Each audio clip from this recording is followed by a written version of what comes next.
Most people treat their HSAs like a debit card for doctor bills. That's not what it is. It's the only account in the entire tax code with triple tax advantage. Contributions go in pre-tax, money grows tax-free, and withdrawals for qualified medical expenses come out tax-free. That's 3 layers of tax protection in one account.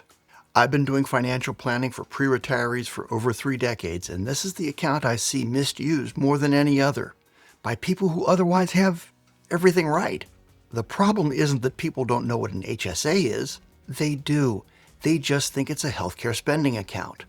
That one mental shift is quietly costing folks in their 50s thousands of dollars a year in unnecessary taxes.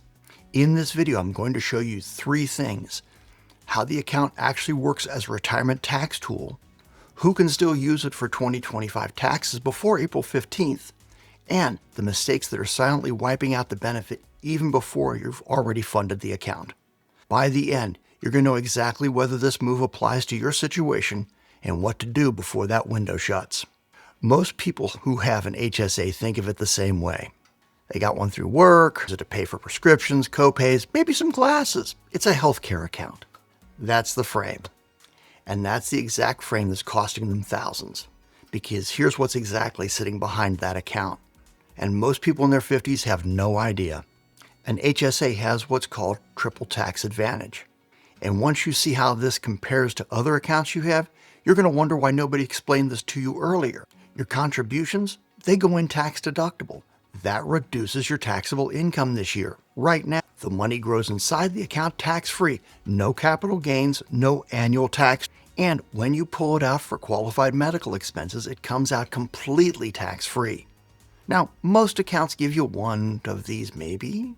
A Roth, it gives you 2. The HSA gives you all 3. That means $1 going into your HSA works harder than $1 going into almost any other account you have, and most people are just running it like a prepaid debit card. But here's the part almost nobody in their 50s knows about.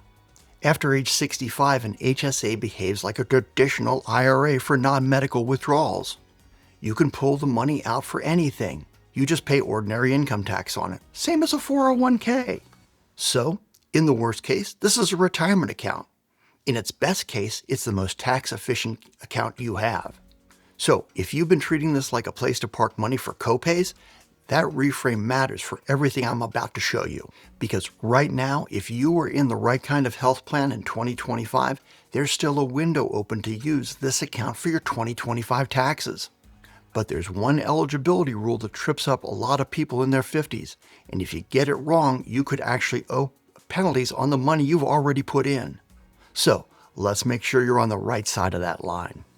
Here's an assumption most people make, and this is what can cost them.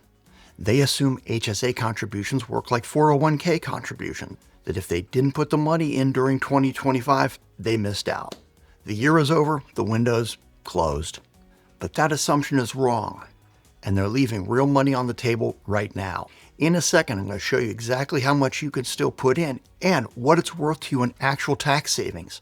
But first, there's an eligibility gate, and that's the part that trips people up, so pay attention here, okay?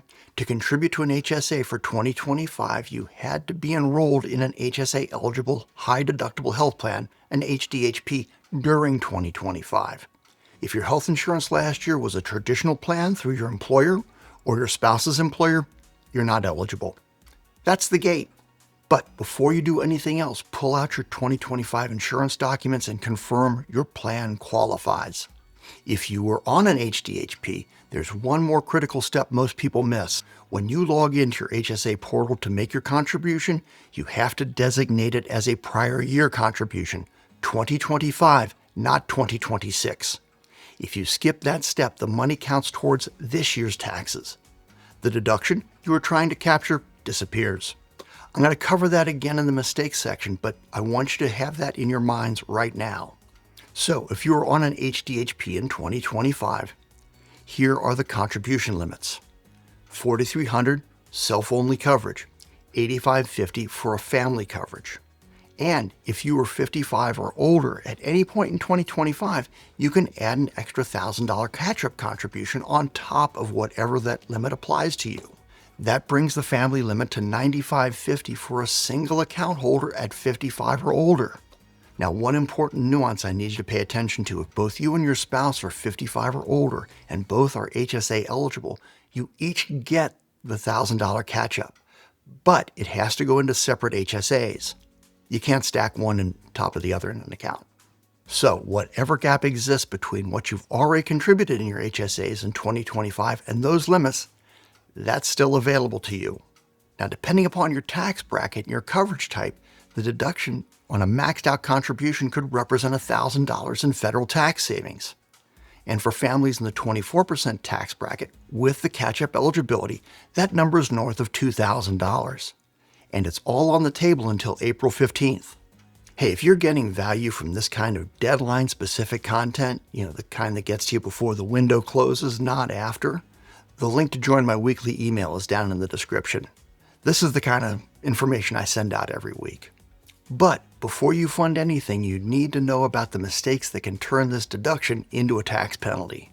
A few of them are more common than you'd think, and one is painfully simple and still catches people every single year.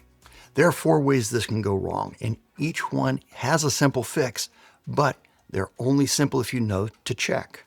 Most people don't, and their CPA and their advisor are each doing their job without catching that overlap. And this is exactly what falls through the cracks. Hey, I know this sounds obvious until you realize how many people aren't certain what their plan type was.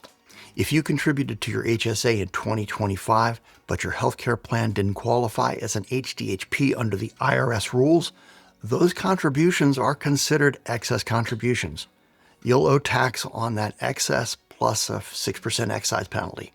That means a contribution you made thinking was tax advantage now becomes a tax liability. So please go ahead, pull your 2025 documents and confirm the plan type before you do anything else. And if that one's in the clear, here's one more that catches people mid-year. The moment you enroll in Medicare Part A, your eligibility to make new HSA contributions stops, even if you're still working. If Medicare was a part of your 2025 situation at all, even for just a part of the year, your contribution is limited to the portion based upon how many months you are actually HSA eligible, not the full amount. That means if you contributed as if you were 12 months eligible, but only had 8 months of eligibility, you've got excess contribution. Same penalty structure. So please verify your eligibility months before you calculate how much you can still put in. Now here's one that specifically catches couples off guard, and it's surprisingly easy even when both spouses are paying attention. If your spouse also has an HSA through their employer, the family contribution limit is shared, so the $85.50 is a total between both accounts, not $85.50 each. And if you fund your HSA to the max without accounting for what's already gone into your spouse's account this year, you're in excess contribution territory again. So please check the contribution number first. It's a simple step, and it's the only thing standing between you and an unnecessary tax penalty. And then there's one last one, which is the simplest of all, but it still happens all the time. You log into your account before April 15th. You fund your account, and you forget to select 2025 as the contribution year, because it automatically defaults to 2026. The deduction you were trying to capture for this filing, it's gone. And when you make a contribution, look for the drop-down that says tax year or contribution year. Set it to 2025. Then double-check the confirmation screen before you close that out. That's it. 30 seconds of verification is well worth a 4-figure deduction. A few years ago, a client came in for their first planning review with our firm. They were married, both in their late 50s, both had an HDHP, and both were HSA eligible. No one had flagged the gap, not their CPA, not their previous advisor. And when we went through their situation, they both had over $6,000 in unused contribution room from the last year, including their catch-up contributions. We went ahead and funded both HSAs before April 15th. They captured the deduction, and they were only 3 weeks away from losing that one permanently. Combined with their tax bracket, that was roughly $1,500 in federal tax savings that almost just didn't happen. This is exactly what falls through the cracks when one person is doing your taxes and the other's managing the investments, aren't talking with each other before the deadline. Neither one is wrong. They're both doing their job. It's just this particular move falls somewhere in between. But the HSA deduction is only part of the picture. If you're doing any broader tax planning before retirement, it connects to two other moves that most people in their 50s haven't thought about together. And when you see how they stack, the benefits compound. Hey, I think we can agree the HSA deduction is worth it on its own. But if you're managing your taxes in the years before retirement, two things connect that one sees coming. The first one affects how much your pre-tax retirement money you can convert to a Roth this year without bumping into a higher tax bracket. And the second one affects how much you'll pay in Medicare, and that's based on your income from 2 years ago. So, if you're within 2 years of Medicare, this is relevant to you right now. If you're doing Roth conversions, moving money from a pre-tax 401k or IRA to a Roth, you're managing your modified adjusted gross income very carefully. The HSA contribution reduces your MAGI directly. So, if you're converting in a year where you're trying to stay below a specific bracket threshold, funding the HSA first gives you more room. The two moves actually stack. You reduce your taxable income while moving into a permanently tax-free account. That's the combination. That means the order of operations matters. If you fund the Roth conversion without accounting for the HSA, you might leave money in a higher tax bracket that you didn't have to be there. Which brings me to my second piece. IRMA, the income-related monthly adjusted amount. This is a surcharge Medicare adds to your Part B and Part D premiums if your income exceeds a certain threshold. And here's what catches people off guard. It's based upon your income from 2 years prior. So your 2025 income determines what your 2027 Medicare premiums are going to be. Keeping your MAGI lower in 2025 has a direct lever on what you'll pay in Medicare premiums in retirement. The HSA contribution is one way to do that, and it's closing on April 15th. These pieces connect in ways that are easy to miss from inside a single decision.